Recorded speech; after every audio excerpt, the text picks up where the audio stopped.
were telling me last time that there's a difference between that is discipline, and if I want my whole staff to be here ready at 6 a.m. and everything spick and span, why should that be anything connected to expectations? Isn't everybody expected to do well after taking money? One is, this is how work should happen. And the other is, it's my desire that things should happen like this. They're two very different things. You mean to say control? Connecting it and making it my desire. See, one is, they should come on time, and then the work will happen smoothly. But if I say, I want them to come on time, and internally I've created a scene, this is how they will come on time, this is how everything will happen, this is how everything will finish in one day, all the work will be done. It's my desire, and when that doesn't happen, then it's as if what I wanted, I haven't got. And when somebody doesn't get what they want, then they're not going to be happy. They're two different things. Let's just separate it. One is, this is how things should be. Yes, this is how things should be. But if they are, fine. But if they're not, I haven't lost something. My stability should be... No, most important, loss. It's not a loss somewhere. It's just that things didn't happen the way I wanted to. I want is a different thing, and one is, they should be like this. People should work professionally, but professionally according to the scene that I have created inside me. My desires should be fulfilled. People should be as sincere as my mind perceives them to be. Very different. Very different. I have made everything and the outcome of every situation and the behavior of every person my desire. You mean to say every person will behave differently, every person is different from me, every person has a different way of looking at things and to perceive. So I have to understand that everybody is not me. That's what you mean. That's fine, and everybody is different. This is very important. Everybody is different. But when my expectations, when I make it my desire, it's like it has to be fulfilled. See, our desires, the main reason for sorrow is unfulfilled desires. And that's why spirituality always said, Nashto Moha, which means finish all your desires. But even when we looked at the line, finish all your desires, we thought it was desires of physical things, property, objects, people, name, fame, desires, achievements. Desire can be much more subtle than that.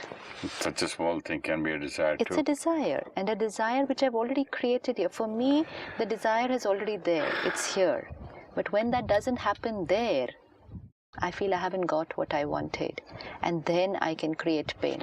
But does it also make a difference, the way you desire something, you desire with anger, with the feeling of control, or okay, if this doesn't happen, I'm going to do this, or revenge. So a desire can be based on so many different things. Most important is not to have the desire. Let's not make it our desire. This is it needs to be seen the whole day. Now you'll have to just work on this the whole day today. I don't need to create that scene already here. Let's say how I want you to behave. I already created here. And then when you will not do what I want you to, then for me it's a loss. And if there's a loss, there'll be pain. This is a subtle checking. Let's have lesser things here before they have happened in reality.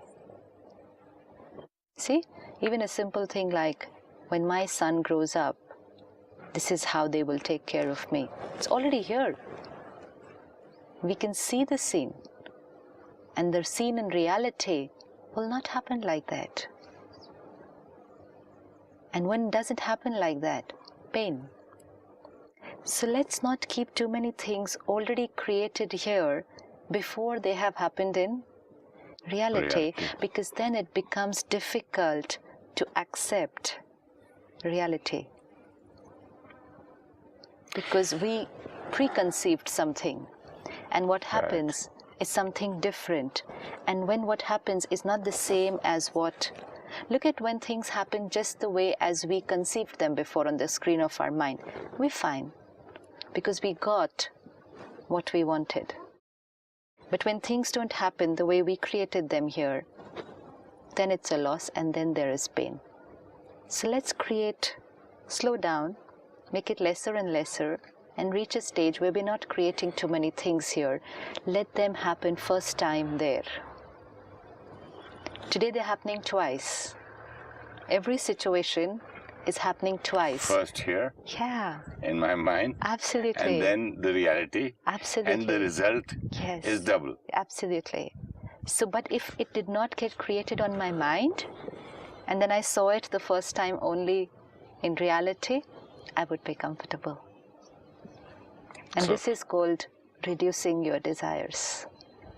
Not creating things beforehand. Very nice way of telling us that what is the meaning of reducing our desires. Yeah, because for me, desire was just, calm, growth, sex, enjoyment, and lust, and food, and money, fame, all those big names in the dictionary, in the books of spirituality. Yeah. But these are small things. Small things. Choti baatein. Choti baatein. And they're very subtle. And we wouldn't even realize, and we wouldn't even call them a desire actually. And that's why we can say, oh, I've overcome my desires. But yet we are experiencing a lot of pain. Anyone who's overcome their desires can never experience pain. So whenever there's some kind of negative emotion, there was some desire which was unfulfilled.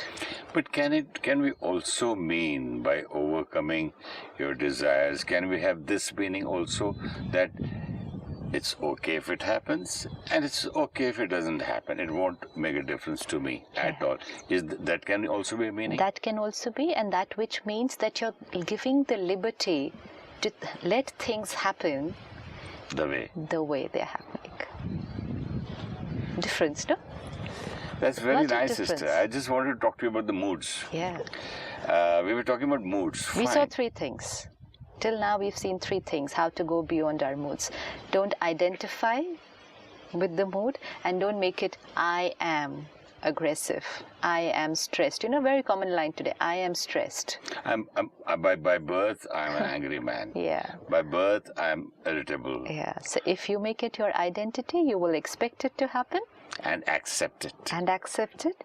And not work on it because you feel this is... When I've accepted I am so and so, why will I work for it? Yeah. I will not work at all. Absolutely. I'll say, yeah, I am like that. Take it or leave it. Second thing was to face your emotion, not escape from it. Face your emotion. Don't escape from it by going towards any kind of abuse or, making yourself busy in work or just talking to people about it and getting their approval. But sister, when I'm drowned in one of my emotions, it's impossible to face. So one has to talk to somebody. Or talk to yourself. Even if you talk to somebody, then you're talking to somebody about how to face the emotion. There's a difference. If you talk to somebody who's going to help you in healing you, you will be talking about how to face the emotion, how to change the emotion. But if you're just sitting with family and friends and going on talking about your victim feeling and getting people's approval for it, then you're not facing the emotion. You're not only making the emotion stronger. They're 2 different things. It's like when you talk about a disease, any kind of physical ailment, if we talk to family and friends, we talk only about the disease. But if we talk to a doctor, we don't talk too much about the disease. We talk about the healing. 2 different things. Absolutely a different perspective altogether. So in that case, you're facing the disease. And the more we talk to the family and the more they make you feel a victim, the more we start being comfortable in that zone, and that becomes a comfort zone. And that sorrow kind of becomes your daily feed. Yeah. Okay, I had today's sorrow, now I'm happy. Yeah. Sometimes it's as bad as alcohol or a cigarette or a Any other That's what any addiction? other kind of addiction. Absolutely. Any other habit? Yeah. So talk to family and friends, provided family and friends will help you work towards the healing.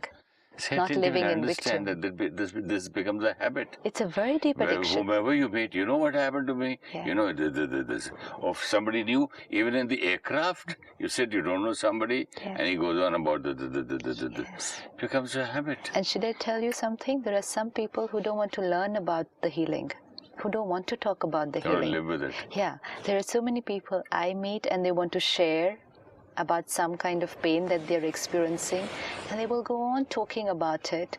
And for me, now that I've understood, okay, this is only, we're spending time getting nowhere. So I would understand their problem in 2-3 lines and say, okay, now let's talk about, what we're going to do about it.